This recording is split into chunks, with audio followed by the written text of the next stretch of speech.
Добрый день, я приветствую в нашей студии главного редактора информационно-аналитического агентства «Осетинское радио и телевидение» Олега Кудухова. И я надеюсь, что наша сегодняшняя встреча станет первой в ряду сотрудничества между информационным агентством «Вестник Кавказа» и вашим аналитическим изданием. Разговор, как вы понимаете, сегодня пойдет по Южной Осетии, но вначале мне хотелось бы немножко поговорить о вашей второй ипостаси. Насколько я понимаю, вы являетесь одним из руководителей ассоциации осетинских организаций «Возрождение». И не могли бы рассказать нашим зрителям несколько слов о том, что представляет из себя эта ассоциация и какие задачи она перед собой ставит? Наша ассоциация объединяет общественные организации, которые находятся в разных странах и которые, в свою очередь, объединяют представителей осетинских диаспор, которые проживают в этих странах. В основном это страны Западной Европы и, соответственно, Российской Федерации. Необходимость создания такой организации возникла, можно сказать, спонтанно. Это произошло после августовских всем известных событий 2008 года, когда мы поняли, что вот наша позиция осетинской стороны, позиция осетинской общественности, она плохо доходит, практически не доходит до общественности западной. И именно тогда вот спонтанно между представителями диаспор, которые общались вот на нашем сайте, на сайте Осетинского радио, возник контакт, и вот в результате этого контакта возникла, в свою очередь, идея, чтобы создать общественные организации, которые объединяют осетин в странах Западной Европы и России, и в дальнейшем создать некую ассоциацию, которая бы соответствующим образом проводила работу по донесению позиции осетинской стороны, по донесению позиции Южной Осетии, осетинской общественности до общественности западной. У нас издается газета на французском языке, в которой рассказывается о ситуации не только в Южной Осетии, в Осетии Северной, рассказывается о культуре осетинского народа, об истории осетинского народа, естественно, там есть политические материалы. И вот в дальнейшем мы планируем издавать еще журнал на английском и французском языках. Мы проводили разного рода акции, круглые столы, конференции в Западной Европе, вплоть до каких-то уличных акций. Последняя наша акция была в ноябре месяце, когда президент Грузии Саакашвили выступал перед европарламентариями. То есть мы постарались вот этой вот акцией показать, что есть еще и позиция осетинской общественности, позиция осетинского народа, и она противоречит той позиции, которую озвучивает на Западе президент Грузии Саакашвили. Насколько вообще на Западе имеет представление, допустим, в кругах политиков, интеллигенции о реальной ситуации вокруг Южной Осетии? Это ваше субъективное ощущение? Сейчас ситуация несколько, конечно, изменилась, потому что не только вследствие нашей работы, конечно, мы достаточно скромно оцениваем свои возможности, но ситуация изменилась, хотя еще 2 года назад, в том же 2008 году, западная общественность практически ничего не знала о ситуации в Южной Осетии, кто на кого напал, каковы были истоки вот этого конфликта. Сейчас ситуация несколько меняется. Конечно, этому способствовала работа нескольких комиссий, которые занималась Южной Осетией, в частности, вот последняя комиссия, которая занималась вопросами без вести пропавших граждан Южной Осетии и граждан Южной Осетии, которые находятся в заключении в грузинских тюрьмах. До этого была комиссия Тольявини, которая однозначно сделала вывод, что Грузия напала на Южную Осетию, а не Россия на Грузию, как это озвучивала грузинская сторона. То есть ситуация несколько меняется, хотя, конечно, хотелось бы, чтобы тенденция была более такая активная.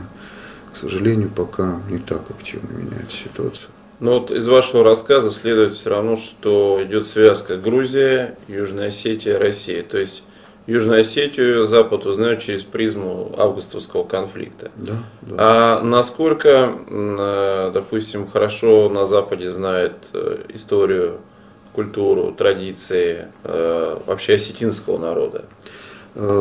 Скорее всего, вот эти знания ограничиваются только знаниями специалистов, там, этнологов, узкого круга людей. Узкого круга людей. И вот именно для того, чтобы больше народа узнало там, о народе нашем, об истории нашего народа, в принципе, вот для этого наша ассоциация создавалась и работает. И вот те газеты и в будущем журналы, которые мы издаем и будем издавать, мы их рассылаем в разного рода организации, в университеты, в библиотеки, и надеюсь, что они дадут какую-то информацию, чтобы устранить пробелы. Да. Но у меня возникает ощущение, что и в самой России иногда Южную Осетию тоже воспринимает несколько однобоко, то есть такой узкий сегмент геополитика России на Южном Кавказе. А как можно сделать так, чтобы вот этот образ Южной Осетии для россиян, которые проживают, допустим, в Москве, в европейской части России, стал не таким размытым, а более четким, ясным и осознанным? Ну, сложный вопрос, потому что мало информации. Очень мало информации. Конечно, много информации непосредственно было сразу после августовских событий. Но сейчас информации меньше. В основном она, конечно, такого негативного характера.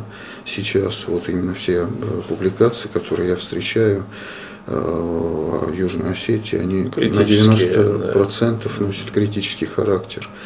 И в этом смысле, конечно, проблема есть. Есть еще проблема. Сложно его характеризовать. То есть, допустим, мне могут задать вопрос, и часто задавали такой вопрос: Владикавказ — это Россия или не Россия? То есть достаточно большая часть общественности, она не осведомлена о всех деталях. О всех деталях, о географическом устройстве, о административном устройстве не только Северного, не только Закавказья, Южного Кавказа, но и Северного Кавказа. То есть, конечно, надо просто проводить более активную информационную политику. Вот я знаю, что этим занимаетесь вы. И надеюсь, что ваша работа, наша работа, как средство массовой информации, тоже, которая рассказывает непосредственно об Осетии, Северной, Южной, дадут какие-то свои плоды. Очень важное замечание ваше касательно того, что вообще южноосетинская тема, она как бы часть вообще восприятия среднестатистическим россиянином темы Кавказа. Не в плане там хорошо-плохо, а в плане знаю-не знаю. Да. Но можно ли тут справиться только силами, допустим, информационных агентств? Не находите ли вы, что здесь есть необходимость вообще изменить отношение молодежи, допустим, по недавним событиям в Москве мы это тоже видим, к самому понятию Кавказ, кавказец, то есть без разделительных линий, свой-чужой, то есть чтобы воспринимались они именно как часть российского социума. Вот что можно сделать для этого, с вашей точки зрения? Какие шаги здесь необходимы? Ну, на самом деле, это очень серьезная проблема, и последние события показали, что эта проблема существует.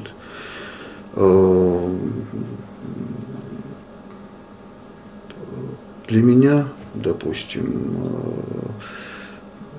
исламский фундаменталист, который с помощью каких-то террористических актов, с помощью войны старается отделить Кавказ от России. И для меня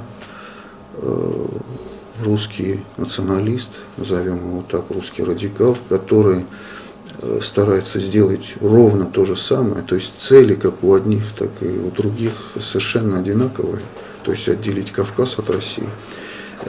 И для меня и те, и другие являются врагами России. Мир меняется, население вокруг увеличивается, есть определенные проблемы демографического характера в Российской Федерации. И в России должны интегрировать там, те же кавказские народы, другие этносы. Ведь человек вот во втором поколении, человек, который родился там, другой национальности, человек во втором поколении уже становится фактически русским, то есть он воспитан на русской культуре, он учился в российских школах и, соответственно, уже воспринимает вот эту некую такую общероссийскую ментальность. И вот в этом плане надо работать.